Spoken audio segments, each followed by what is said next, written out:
Hi everyone, welcome back to my DB's vlog. आसा खालामो नोंथांमोना बयबो मोजाङैनो दं। आं दासान्दि मोजाङैनो दं लोगोफोर। ओमफ्राय नै दिनै फुङावनो ब्लगखौ स्टार्ट खालामबाय आरोना। दाथ' गोजां बोथोर सफैबाय नालाय नै लोगोफोर बिथिंबो गोजां बोथोरखाय आङो अर जलायनानै अरावनो ओंखाम संबाय आरोना। ओंखामखौ गेसाव संबाय ओंखायनो दालि रुगासिनो दायो। ओमफ्राय गोजां बोथोर नै सुइटार जोमनाय सम सफैलायबाय आरोना। ओरैबायदि अखा मैया हादोंमोन नालाय बिनिफ्राय बांसिन गुसु जाबाय आरोना लोगोफोर। दायो गोजां बोथोराव ओरैनोथ' गरम बोथोरावथ' फ्रिजनि दै लोङोमोन ओमफ्राय दायो गोजां बोथोर सफैनाय लोगो लोगोनो दै गुदुं लोंनो लादों आरोना लोगोफोर। फुङाव दै गुदुं लोंबासो एसे देहाखौ मोजां मोनो आरो। साहा बिदि फुङावबो बारा बिदि साहा लोंनायबो जाया नालाय सानैजों नोंसिना गुमैयाबो लोङा नालाय ओमफ्राय आंबोथ' बिदि लोंनाय जाखाया। नै दासो सारा हाथाय हुगासिनो नुवानो नै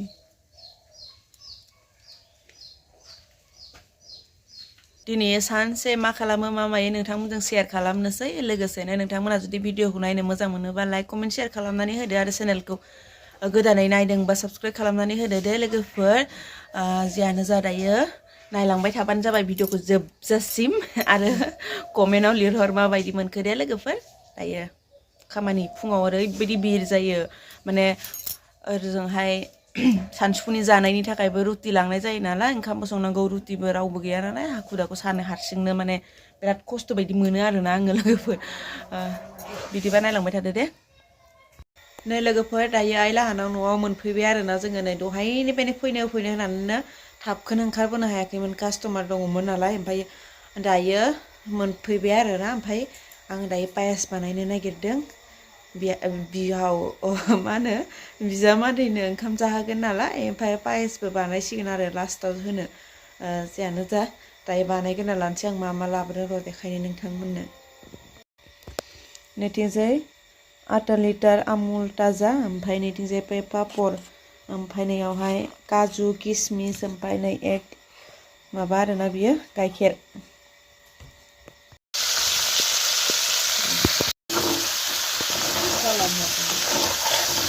लोगोफोर इथिंजाय आइया पनिर एवगासिनो आरो आलुजों पनिर संगोन। आलु पनिर बिलाथि होगोन आरो। ओमफ्राय नैथिंजाय नै पायसनिबो गाइखेर गुदुं खालामगासिनो गोदौथ'वाखै गोदौबासो दा माइरंखौ होगोन आरोना लासैनो। बिथिंजाय नै हालदै होथ'वाखैनो हालदै संख्रि हालदै होबासो दा मोजां कालार नुसिगोन आरोना। ओंखाम संग्राया नालाय जि माबा गानलायलायबावनायसो मा होनोमोनलाय बेखौ जाम्पार राजानिसो नामा जाम्पार गानदों मालाय। नै जोंना न'आ बायला जिलासो मालायनि बायदि फाक्का नंथ'आ आरोना उनाव लासैनो बानायगोन।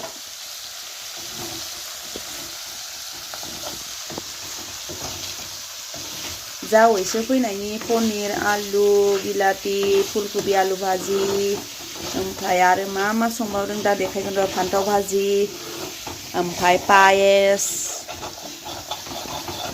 नैथिंजाय पायसाव होनो काजु आरो किसमिस सोमना दोनदों आरो ओमफ्राय नैथिंजाय माइरंखौ सोमना दोनग्रोदों एसे रुइहाबथोंसै आरो लोगो होखाबाबो होनो हायो खिन्थु जों सिगांनिफ्रायनो सोमना दोनो नालाय ओंखायनो सोमना दोनदों आरो। बिथिंजाय माने एसे राखाब नालाय ओंखायनो बिलाथिखौ एवना लाग्रोबाय आरोना। ओरैनोथ' बिलाथिखौ होसनगौसोमोन खिन्थु दायो माने बोरैबा जाबाय आरो। ओमफ्राय नै बिथिंजाय आइया आलुखौ जि गोथाव एवनानै दोनग्रोखाबाय नै बेयावहाय पनिरावनो होगोन। ओमफ्राय नै पनिरखौबो जि मोजां एवना दोनबाय आरो जोंना एसे संनाय सिस्टेमा बेलेग जायो आरो। आलुखौ जि गोथाव नुखाबाय नै लोगोफोर जानो लुगैलायनाय बिदिनो जाजाबावसिनसो मोनखाबाय आरोना। ओमफ्राय बिलाथिया एसे टाइटखाय दायो बिलाथिखौ एवना लाग्रोबाय नङाबा उनावहाय मोजां मोननाय नङा होननानै दायो बेयावनो बेखौ होसनसिगोन आरो ना। होसनगोन दा बिथिंजाय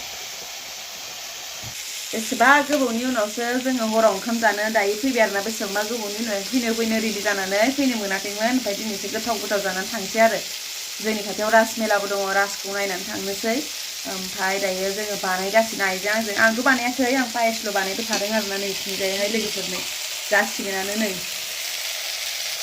ओमफ्राय आइया गासैखौबो संना दोनखाजोब्बाय आरोना। ओमफ्राय दायो पापर आरो फान्थाव एवबानो जासिगोन आरोना फाइनेलि कमप्लिट। नै बिथिंजाय लोगोफोर फाइनेलि दायो नै जि मोजांनो गोदौगासिनो आरोना पनिराहाय ओमफ्राय नैथिंजाय पायसा जाबाय दै होमबाबो हिट खम होनानै दोनदों आरो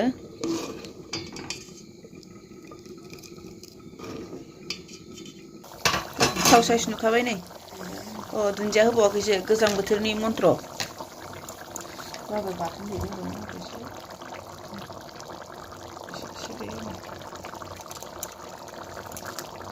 न'नि लकेल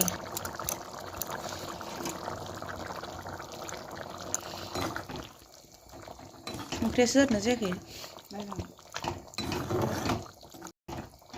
जि गोथाव साइज मोदोमफ्रुजोब्बाय आरोना लं एलासि माबा माबि गोथावनो नैबेथिंजायहाय ओंखाम मोनखांबाय आरोना ओंखाम ओंख्रि मोनखांनानै दसे टाइम जाथ'वाखै नालाय जानो ओंखायनो जोङो अर सायगासिनो आरो माखासेयाथ' दहायनिफ्रायनो सायगासिनो जोंसो दायो आइजों आंजों फैनानै अर सायफैदों आरोना नैबे बाबा नैबे जाबाय आमाइ गेदेर आरोना जोंहानि ओमफ्राय नैथिंजाय नायलाय बाबाया एक्सिडेन्ट जानानै माबायदि जानानै दङ मानसियानो ओमफ्राय नैयाव माने सानाय बिसान थानो हाया नालाय ओमफ्राय आइया प्लास्टार लागायना होदोंमोन आरो नैथिंजाय नै जाहाना जाम्पार लगायनानै सिरियाल नायगासिनो ओंखाम ओंख्रि संखांबाय नालाय सिरियाल नायनायाव धुम धामथार आरो ओरैबायदि टाइम जाबाथाय गावनि सिरियालखौ नायखाबाय आरो मबाइलाव गावना मालाय बेनासो मबाइला 5G लायबाव आरोना आइनिया राजाया सिगां लायोमोन आरो बे मबाइलखौ ओमफ्राय दायो आइनो होबाय आरो जोंनिथिंजाय गोजां बोथोरा एसे बारा नैथिंजाय जोङो दायो जानो रेडि जाबाय आरोना नैथिंजाय दालि ओंख्रि ओमफ्रायो नै मा होनो पनिर आलु बानायबाय नैथिंजाय फुलकबि भाजि फान्थाव एवनाय ओमफ्राय बानलु बाथोन लायबावसो नै बानलु बाथोनखौ खिन्थु जावैसोआ जाया बे बारा बानलु जानो हाया नालाय जोङो जायो आरो ओमफ्राय नै बेखिनियानोल' आरोना आरो पापर दंबावोमोन आरो लोगोफोर जाना फंबाय फैबासो जि गोथाव मोनजायो खिन्थु फंबाय दा गैथ' बिथिंजाय दायो ओंखाम जाखांबाय आरोना जोङो ओंखाम जाखांनानै नै पायस जानो नागिरदों आरो दायो नैबे खुरैखौ बिराद मोजां मोनो आरो आङो लोगोफोर मा होनो बे खुरैया नैबेयो आंखौ नायनो फैनाय समाव लाबोनाय जादोंमोन आरोना नैबेखौ बिराद मोजांथार आरो नैबे बिसोरबो मोजाङानो होमबाबो नैबे डिजाइनसिन आरो ग्लासनि गोजा आरोना बियो दायो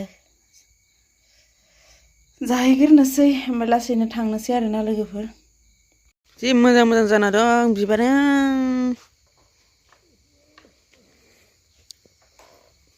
लोगोफोर जोङो दायो जायै लोङै हराव थांफिननोसै आरोना दुखान बन्द' खालामनानैसो फैखादोंमोन ओमफ्राय जोङो दायो थांनोसै नै आइ बाबामोना सानैल' रावबो गैया